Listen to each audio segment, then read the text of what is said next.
Hey everyone, welcome to Across the Ditch and See. My name is Laura and I'm so glad you're here today. Today I want to share with you a trick that I learned to growing a lot of food in a small space. One of my most favorite things to eat during the summertime are cucumbers. My kids love the cucumbers too. And if you're familiar with cucumbers, they grow on a vine and the vine spreads out pretty far. So when you're trying to grow food in a small space, the cucumbers tend to take up quite a bit of space. So if you trellis them and have them grow up, they take up less space. So they're going vertical and their footprint in your garden is actually pretty small at that point. So in my 4x8 beds, when we first started growing cucumbers, I would do about 3 plants in the bed, and it overwhelmed the bed as far as space because it was going over the sides of the bed borders. But I wasn't getting a lot of cucumbers. I mean, we went through cucumbers really fast with just those 3 plants. Now I grow about 10 cucumber plants in my garden beds, and they take up literally like a foot, not even a foot, like maybe 6 inches total of the bed. But I want to show you how to do that, and I also want to show you how to trellis them if you're growing them in a container, because you can grow cucumbers in containers. One of the things I will tell you, if you are trying to grow cucumbers in a small space, there are actually like bush varieties of cucumbers. They don't vine out quite as far. They don't spread out across the ground. They grow more like a bush. They still take up a little bit of space compared to growing them vertically, but that is an option.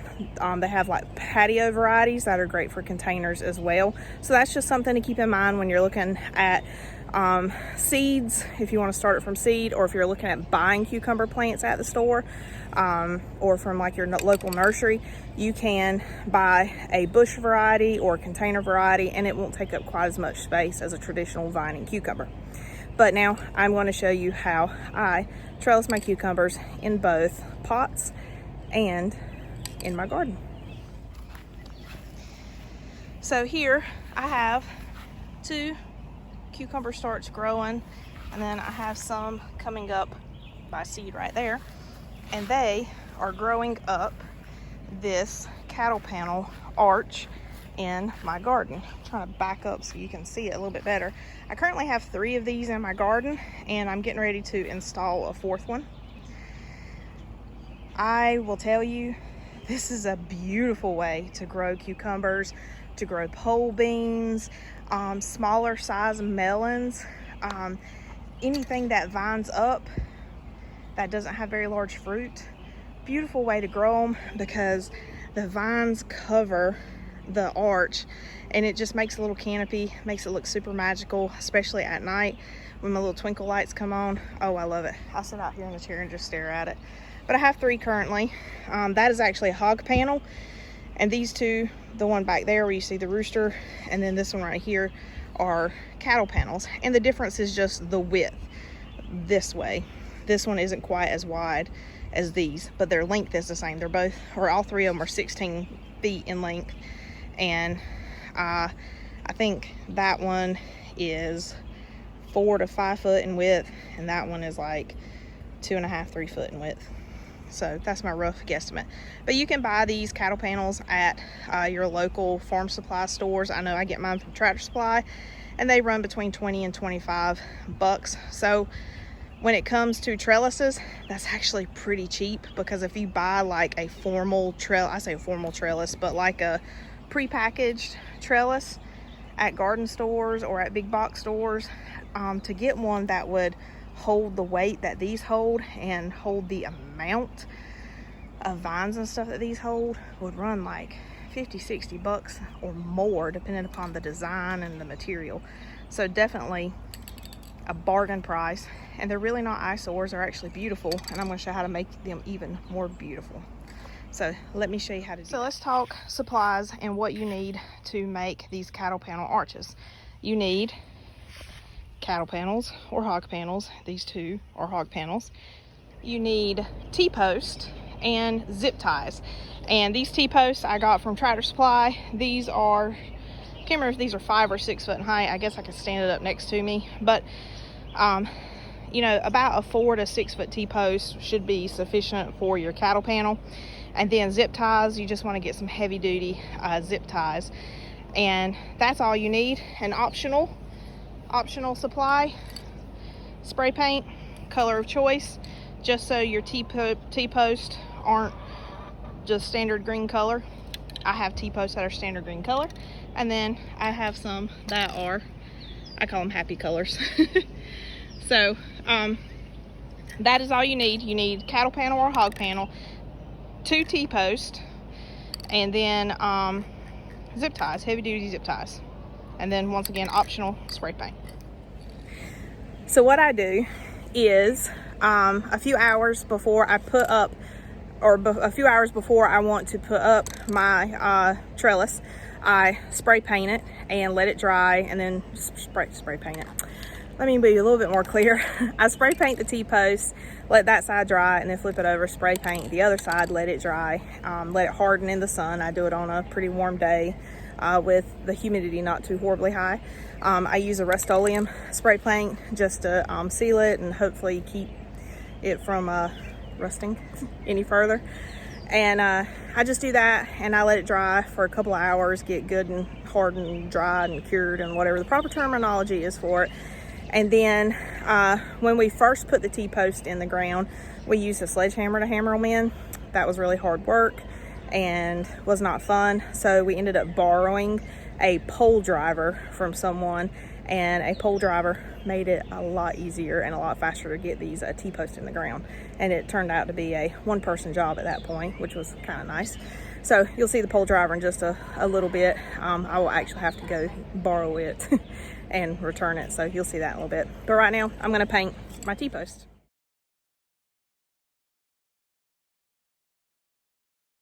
All right, so I have them painted on one side. They're not perfect. I'll have to go back and touch it up after I drive them into the ground, because using the pole driver, it does chip the paint a little bit. And at that time, I'll touch up any spots I may have missed or not have covered as well. But for now, I'm gonna let these dry, and then I'll roll them over, paint the other side, and let them dry. And while they're drying, we can just admire these happily covered or colored T-posts with the sugar peas growing on them.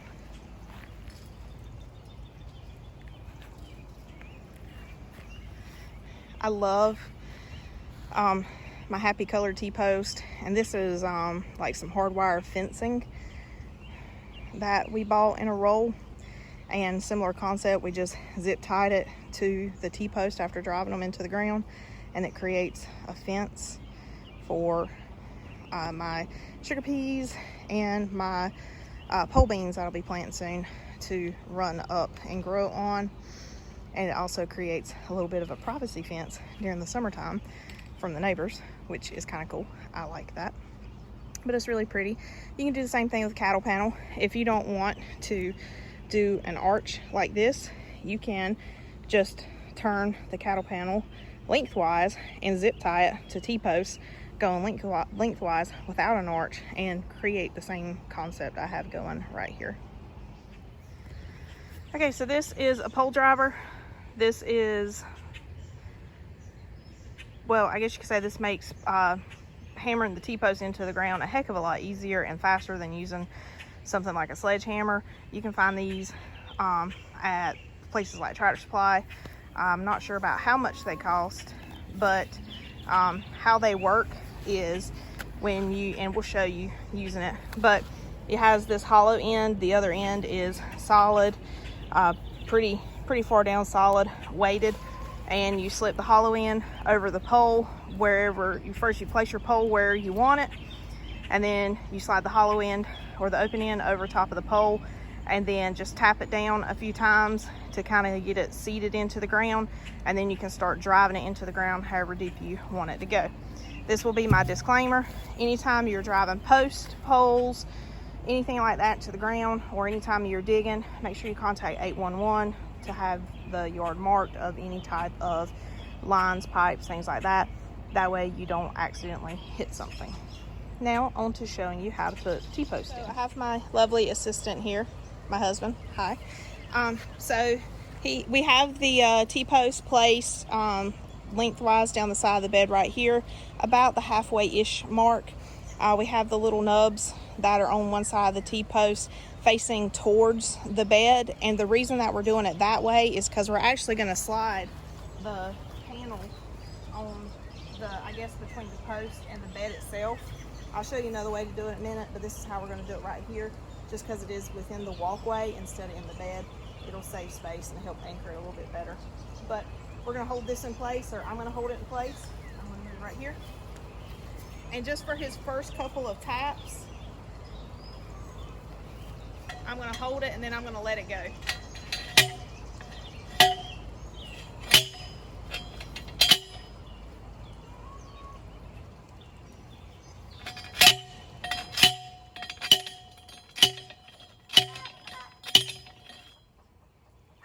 Should be good. And it is in pretty stable. So now we're going to do the other one.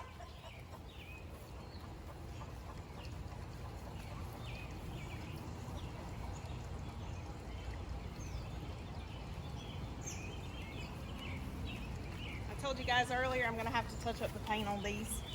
I'm going to line this up the best I can. He's got a better eye than I do.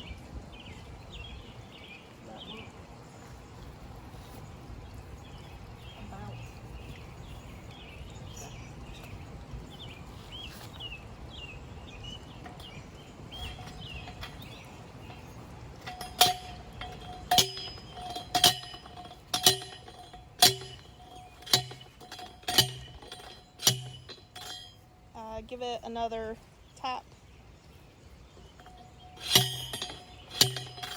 There we go. All right, we are about as even as we can get for eyeballing it. But that's all you have to do to install the T-post.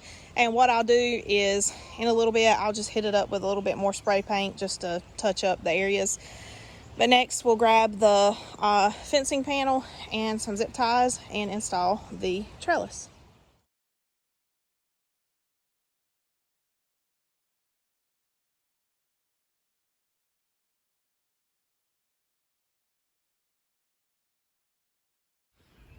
So